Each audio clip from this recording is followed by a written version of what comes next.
Hello everyone, welcome back my channel simplify CTET में आप सभी का स्वागत है।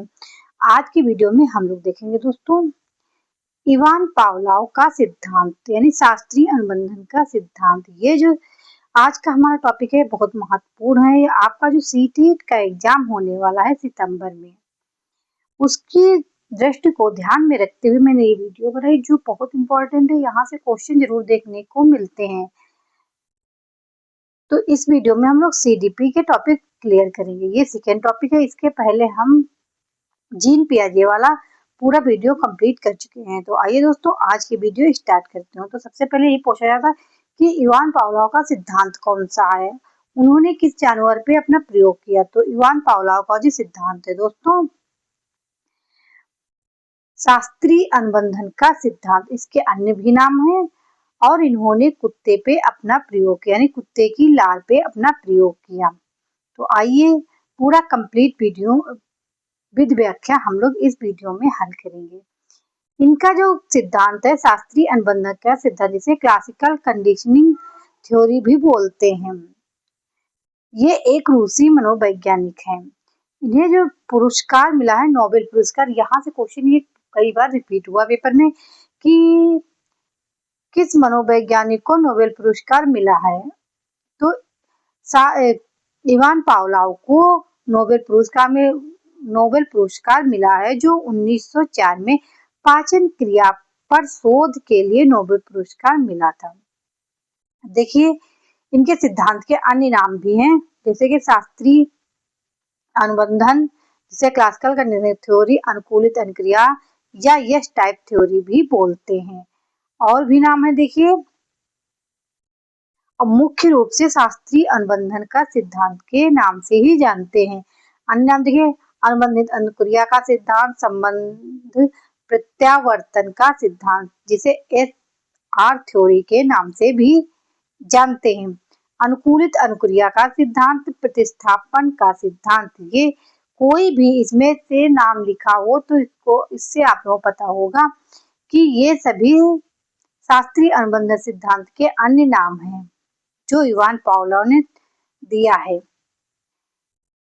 इनका जो प्रयोग है, इवान पावलोव ने अपना प्रयोग एक कुत्ते पर किया था। इन्होंने कुत्ते के मुंह से निकलने वाली लार, जिसे स्लावा, को मापने के लिए एक उपकरण लगाया था।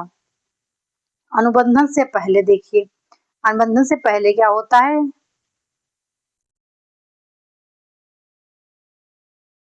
जब कुत्ते के सामने भोजन यानी लाया गया, जिसे स्वाभाविक उद्दीपक बोलते हैं, तो कुत्ते के मुंह से लार यानी स्वाभाविक अनुक्रिया होने लगी, लार टपकने लगी।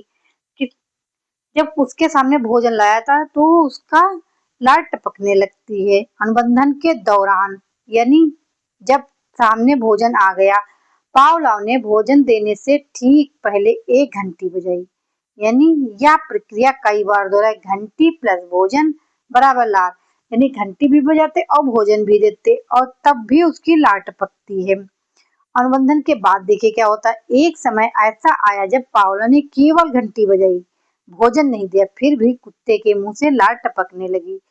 यहाँ कुत्ता घंटी की आवाज से अनुबंधित हो चुका था, यानी कि उसको पता था कि जैसे ही घंटी बजेगी भोजन आ जाएगा। तो यानी उससे घंटी से एक उसका रिलेशन हो गया था। जैसे देखिए बिफोर यानी घंटी के पहले देखिए भोजन आ गया तब भी लार टपकी, और घंटी बजी तब भी लार आ गई।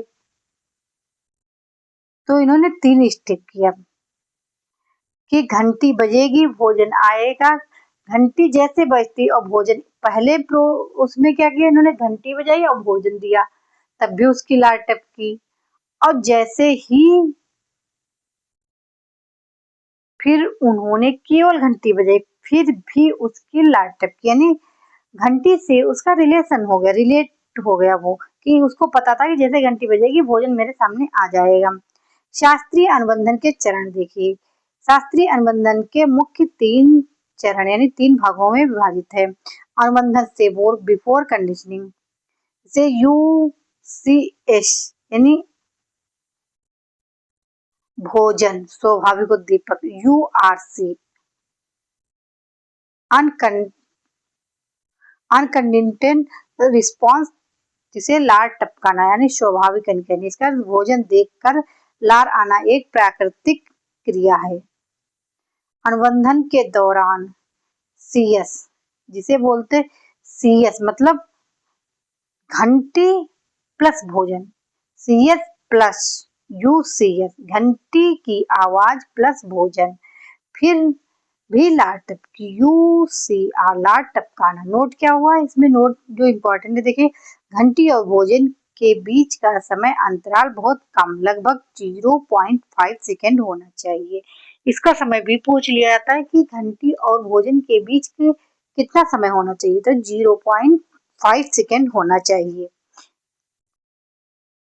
तीसरे में क्या किया, अनुबंधन के बाद यानी बिफोर कंडीशनिंग, सीएस केवल घंटी बजी, सीआर लार टपकाना अनुबंधित क्रिया। निष्कर्ष क्या निकला, अब कुत्ता घंटी की आवाज से ही लार टपकाना सीखे कि जैसे घंटी बजेगी उसकी लार टपकना शुरू हो जाती थी। शास्त्रीय अनुबंधन के अन्य महत्वपूर्ण प्रक्रियाएं, विलोपन, यदि बार बार केवल घंटी बजाई जाए और भोजन न दिया जाए तो धीरे धीरे कुत्ता लार टपकाना बंद कर देता है, इसे विलोपन कहते हैं। यानी जब उसे भोजन नहीं मिलेगा, केवल घंटी ही बजेगी, तो उसकी धीरे धीरे स्वाभाविक हो जाएगी कि उसकी लार टपकना बंद है। उसको पता हो जाएगा ये भोजन नहीं मिलेगा, केवल लार टपकेगी। सामान्यीकरण में क्या होता है दोस्तों, जब कुत्ता घंटी से मिलती जुलती किसी आवाज पर लार टपकाने लगे तो उसे सामान्यीकरण कहते हैं, कि उसको पता है कि घंटी की जैसी इसकी आवाज है, उसे भी सुनकर वो लार टपकाना शुरू कर देता है। विभेदीकरण, जब कुत्ता केवल खास घंटी की आवाज अन्य आवाजों के बीच अंतर करना सीख जाए तो उसे विभेदीकरण कहते हैं। स्वतः पुनर्प्राप्ति, विलोपन के कुछ समय बाद अचानक घंटी बजने पर फिर से लार आना, उसे स्वतः पुनर्प्राप्ति कहते हैं। ये कुछ महत्वपूर्ण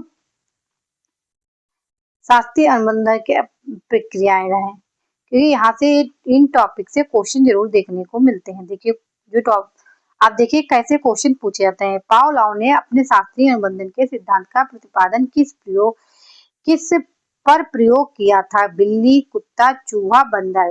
तो जो पावलोव हैं उन्होंने पावलोव का कुत्ता, अब बिल्ली किसकी है, थार्नडाइक की बिल्ली, स्किनर का चूहा, और जो बंदर है वो कोहलर का है। वन मानुस जिसे चिंपैंजी के नाम से भी जानते हैं।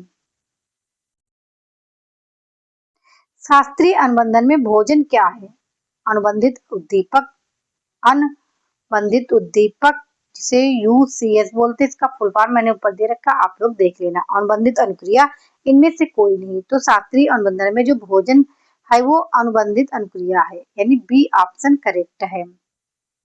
ये भोजन एक प्राकृतिक उत्पादक है। पावलोव को किस कार्य के लिए नोबेल पुरस्कार दिया गया था, उद्दीपक के अधिगम के सिद्धांत के लिए, बुद्धि मापन के लिए, पाचन व्यवस्था के मनोविज्ञान के लिए, व्यक्तित्व मापन के लिए। जो पावलोव को नोबेल पुरस्कार दिया गया था वो पाचन क्रिया के शोध के लिए दिया गया था। ये 1904 में इन्होंने किया था।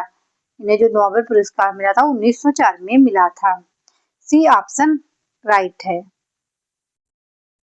घंटी बजने पर कुत्ते के मुंह से लार आना कौन सी अनुक्रिया है, स्वाभाविक अनुक्रिया, अनुबंधित अनुक्रिया, मानसिक अनुक्रिया, कोई नहीं। तो अनुबंधित अनुक्रिया है कि घंटी बजते ही उसे पता है कि उसे भोजन मिलेगा। अनुबंधित अनुक्रिया सीआर, क्योंकि यह घंटी कृत्रिम उद्दीपक से सीखी गई प्रक्रिया है। विलोपन का संबंध किससे है, जब केवल घंटी बजाई जाए, भोजन न दिया जाए, जब भोजन और घंटी साथ दिए जाए, जब कुत्ता सो जाए, इनमें से कोई नहीं। विलोपन का अर्थ है जब केवल घंटी बजाई जाए और भोजन न दिया जाए, यानी ए ऑप्शन बिल्कुल करेक्ट है दोस्तों। देखिए जब केवल घंटी बजाई जाए, भोजन ना दिया जाए, बार बार केवल घंटी बजने से कुत्ता लार टपकाना बंद कर देता है, उसी को विलोपन कहते हैं। अनुकूलित अनुक्रिया सिद्धांत किसका अनुकूलन है, व्यवहार का, चिंतन का, तर्क का, प्रेरणा का। तो अनुकूलित अनुक्रिया जो सिद्धांत है वो व्यवहार का है, यानी ए ऑप्शन बिल्कुल करेक्ट है। ये पूरा इवान पावलोव का सिद्धांत कंप्लीट हो गया। अब आप लोग बताइए कि आज की वीडियो कैसी लगी और आप लोगों के लिए कितनी लाभदायक है। आप लोग मेरे चैनल को जरूर लाइक एंड शेयर कीजिए, जिससे मेरी सभी आने वाली वीडियो आप लोगों को आसानी से प्रोवाइड हो सके। Thank you. नेक्स्ट वीडियो में नेक्स्ट टॉपिक के संग फिर मिलती हूँ। तब तक आप लोग पढ़ते रहिए और अपना ख्याल रखिए। सीटेट की तैयारी अभी से स्टार्ट कर दीजिए, जिससे अच्छे नंबर से आपका एग्जाम पास हो। Bye bye, take care.